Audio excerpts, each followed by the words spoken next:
Good afternoon, everyone. Thank you for joining us.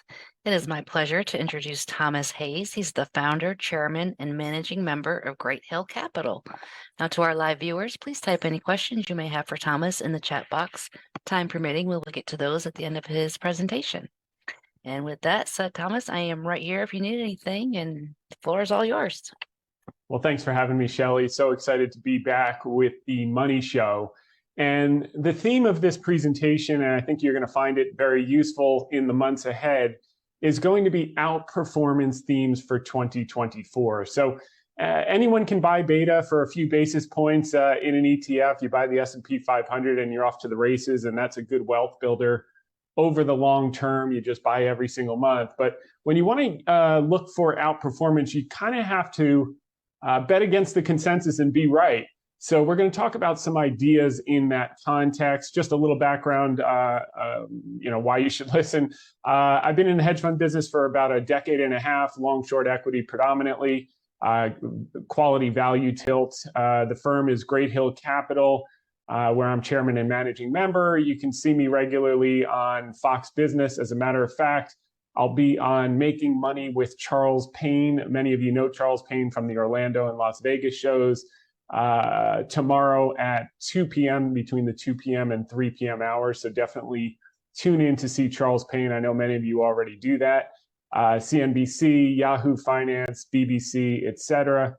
And prior to going out on my own with Great Hill Capital, I worked with a fund that many of you may recognize the name from the movie The Big Short. I worked for the guy played by Brad Pitt. I will say Ben is slightly less handsome in person, but probably 4 times as smart. So that was a great experience. I still stay in touch with those guys. They're phenomenal. And then prior to that, the first fund I was at was Bedford Oak Advisors, and I was put in as COO of one of our public companies. And my job there was to source, negotiate, and close the purchase of an asset management business. I interviewed over 100 different firms. And what was really valuable was I saw what strategies worked over time, what strategies didn't, had greater volatility, et cetera, and ultimately closed on a firm that had $1.6 billion under management. And then prior to that, went to Columbia University. So Great Hill Capital, we run a long short equity strategy in separately managed account format for accredited investors and qualified institutions. We have developed a reputation over time for benefiting from sector, stock, and general market dislocations and periods of distress, which is very appropriate for right now because there are a tremendous amount of unique opportunities available in the market. You know, a lot of people look just at the indices right now and see a pretty good year, but under the surface, there is a tremendous amount of opportunity to be had. Hedgefundtips.com. We post a weekly research note about markets, about individual companies, kind of note to clients. Every Thursday, you can get on that list, as well as we do our weekly Hedge Fund Tips with Tom Hayes. It's our VideoCast podcast. It's actually ranked top in the hedge fund category for podcasts. You can find that on YouTube, you can find it at the website, and you can find it wherever you get your podcasts. And people get a tremendous amount of value out of that for free every single week on Thursdays. But our strategy is we make money buying on weakness and selling on strength. Well, that's obvious, buy low and sell high. Everyone knows that, very few people do it. It's kind of like weight loss. Everyone knows eat less, exercise more. Very few people do that. You have to have the discipline and to do it well. Our confidence to step in when others are bailing is rooted in deep research and the premise that the more price becomes dislocated, the more risk that has actually come out. Oftentimes, when a security is falling in price, people think, wow, that's really risky. Look how much it's falling, without knowing what they're owning. But actually, if you look at the ones that have fallen the most, oftentimes, provided they meet certain characteristics, they're cash flow generative, it's a temporary impairment versus a permanent impairment. We'll talk about some of those different things. Those represent the least risky opportunities.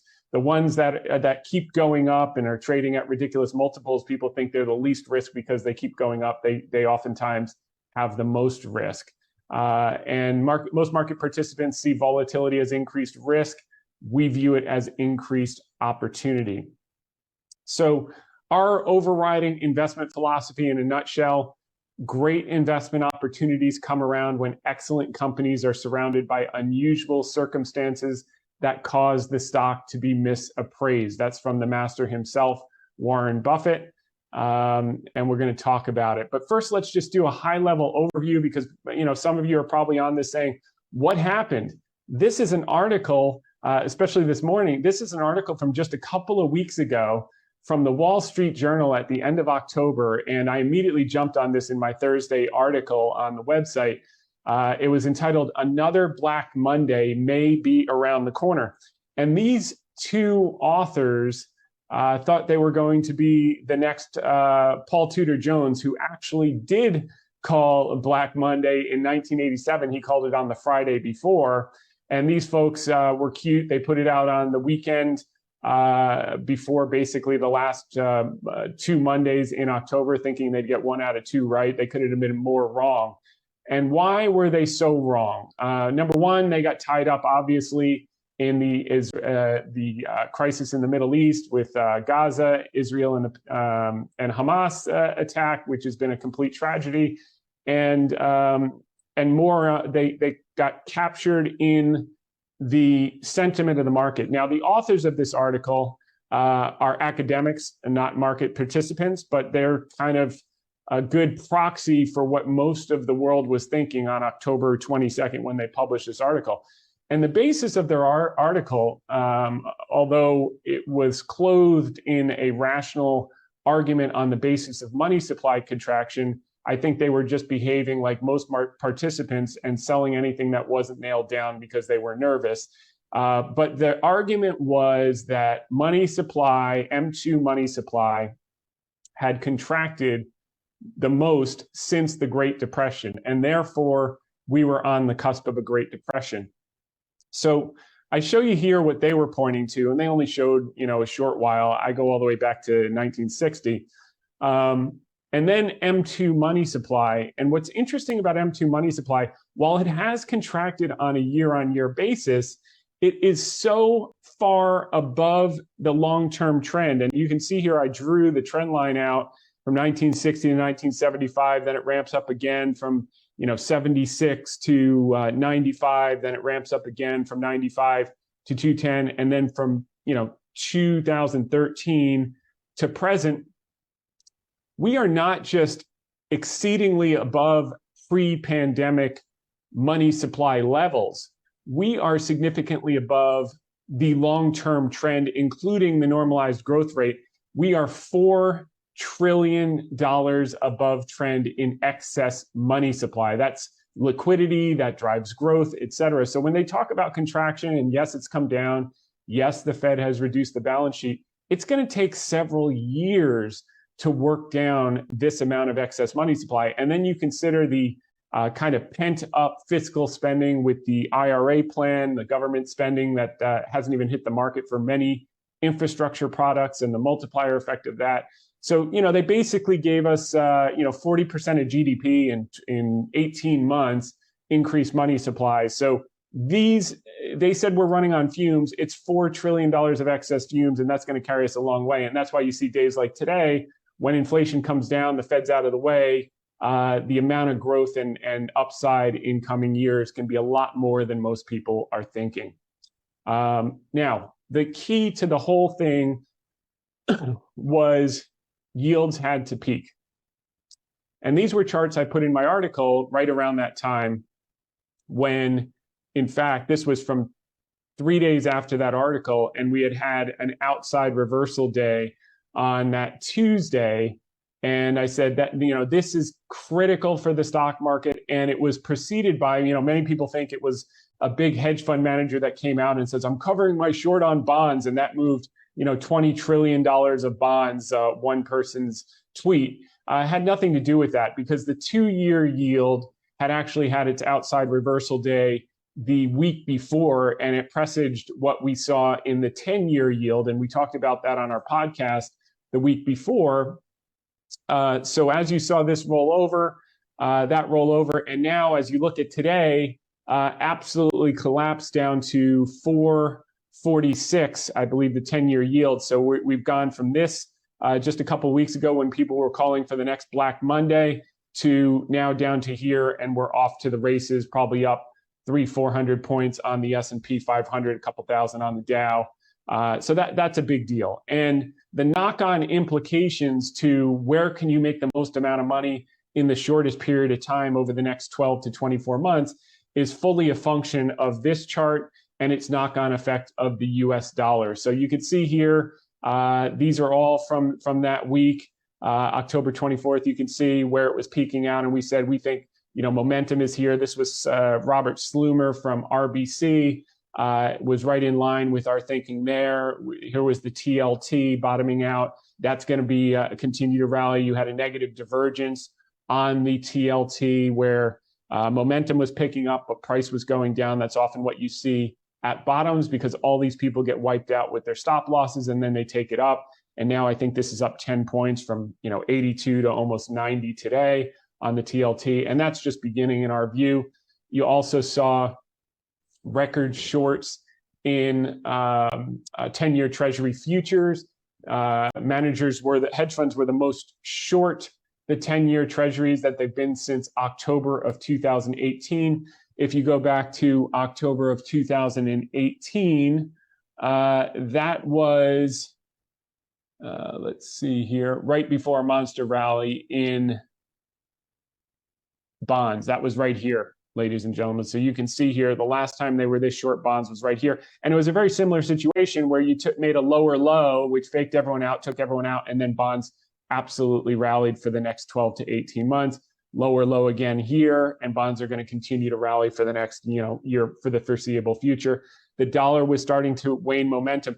And actually, if you look at the dollar peaked in October of 2022 and collapsed. And what you saw from October till about January, February, March was one of the biggest rip your face off rallies in emerging markets during that period. And then when you started to see these counter trend bounces, particularly this very strong one that we've had the last 12 weeks, most people, all they're talking about is the strength in the dollar, but it's actually just simply a counter trend bounce that's starting to roll over. As a matter of fact, I think the US dollar is down about 1%, 1.25 to 1.5% today.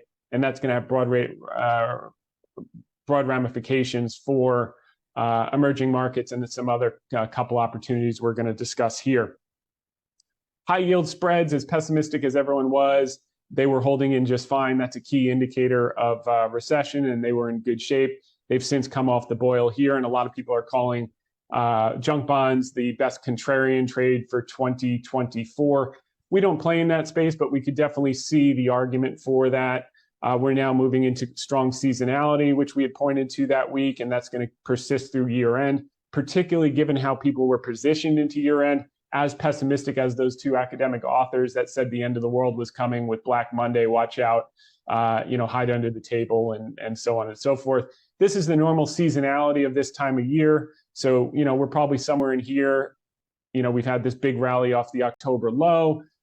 Maybe, we saw a little bit of consolidation earlier this week, and then you'll get some persistence in the rally through year end.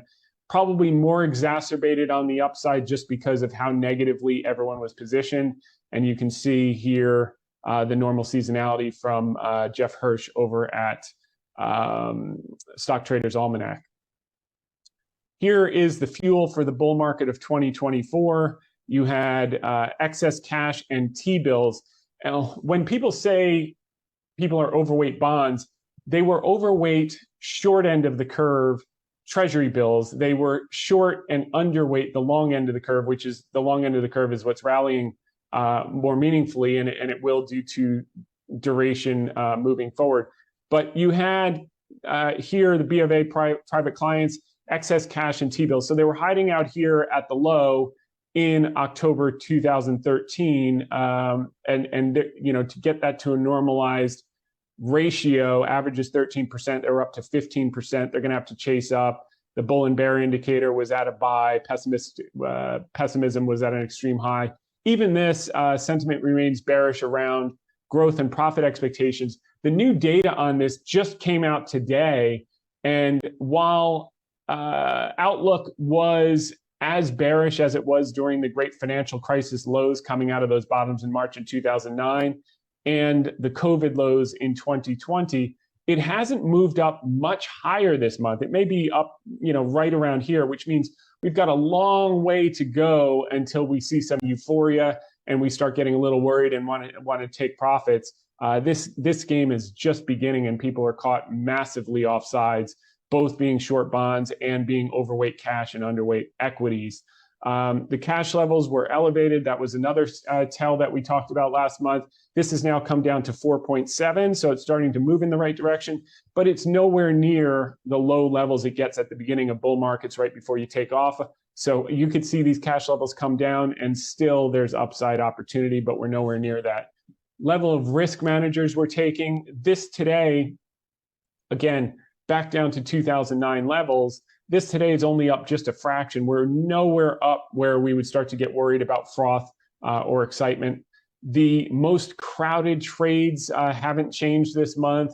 Long big tech, short China equities. We're going to talk about emerging markets in just a little bit, but as you can see, whether it's long-term or short-term, no one wants anything to do with emerging markets. Everyone was chasing energy after it already had its run, and what happened in the last few weeks? Energy got shellacked. No one wanted REITs. Now that rates are going down, REITs are rallying. Again, no one wants emerging markets, and no one wants small caps either. So these are some opportunities for alpha in the next 12 to 24 months. The earnings picture, it's not just hope and wishing. Estimates for this quarter, people were pessimistic. I was on Charles Payne at the beginning of earnings season. I said, look, estimates are negative 30 basis points. We've been 300 basis points too pessimistic. I'll bet you we're going to finish up 3% for this quarter, and you don't want to be short going into that. Well, they went worse before they went negative, went to negative 40 basis points. Now it's at plus 4.1% earnings growth for Q3, and for next year is still holding in at plus 12% earnings growth. Up until a couple weeks ago, when we were at that most pessimistic article, we had seen zero gains in the S&P 500 in 31 months. So for almost 3 years, there were basically 0% gains in the S&P 500, which is mind-boggling when you think about it. That's what we call, this is not how markets top.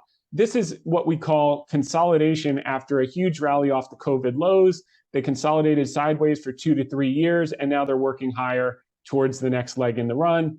The McClellan summation index was at extreme levels. That started to come off the boil, but again, nowhere near extremes, and opportunity is just getting started if you know where to look.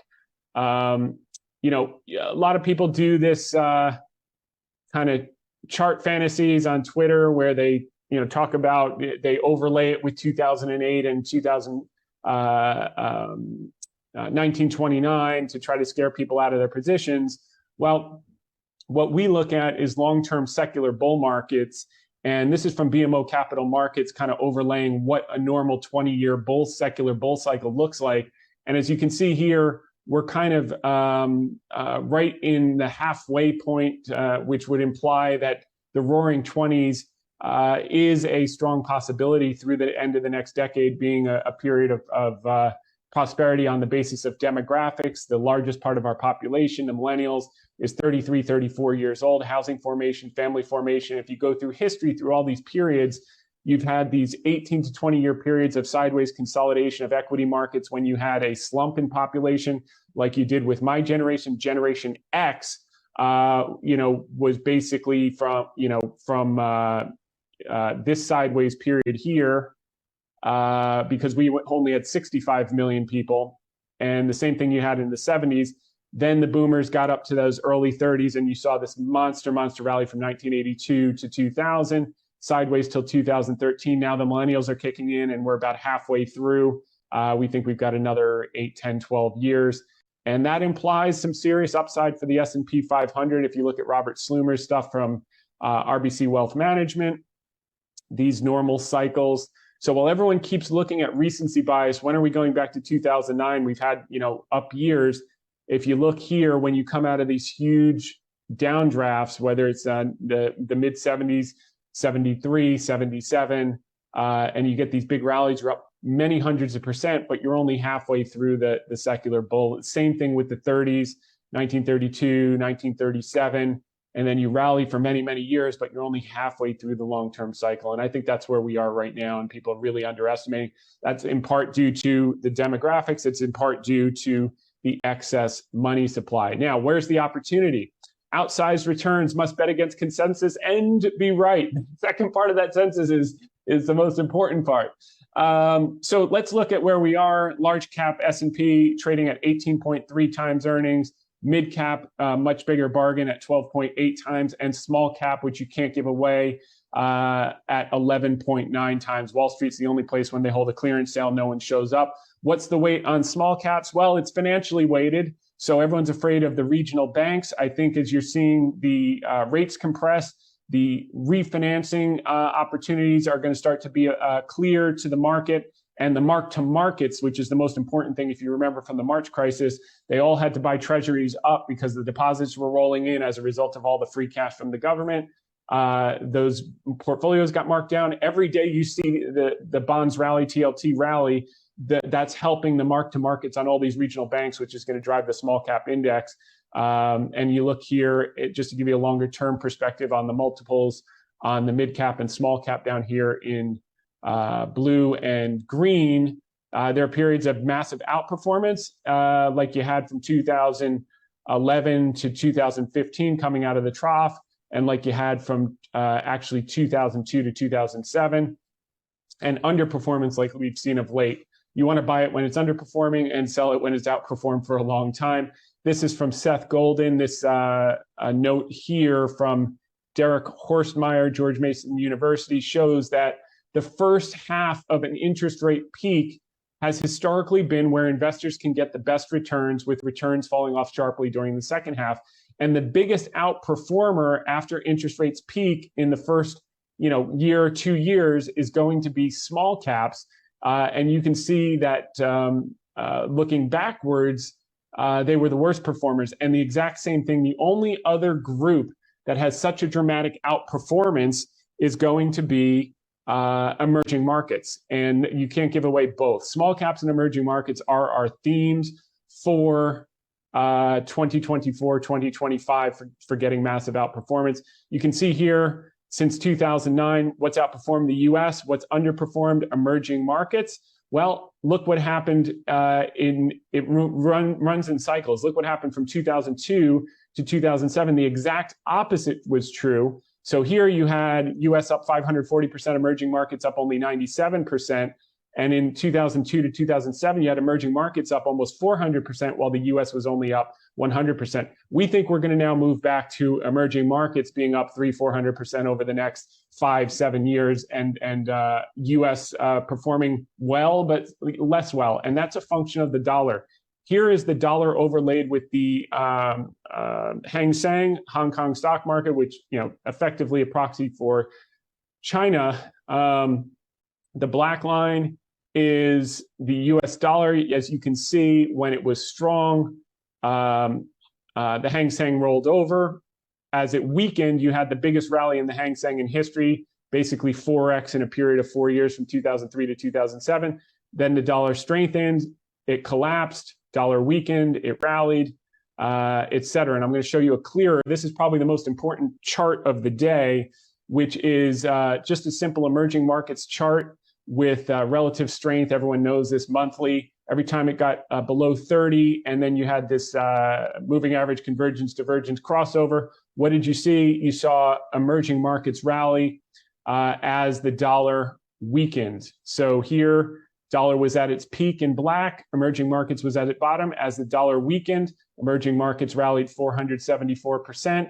Same thing here, dollar peaked, emerging markets rallied 189%. Same thing here.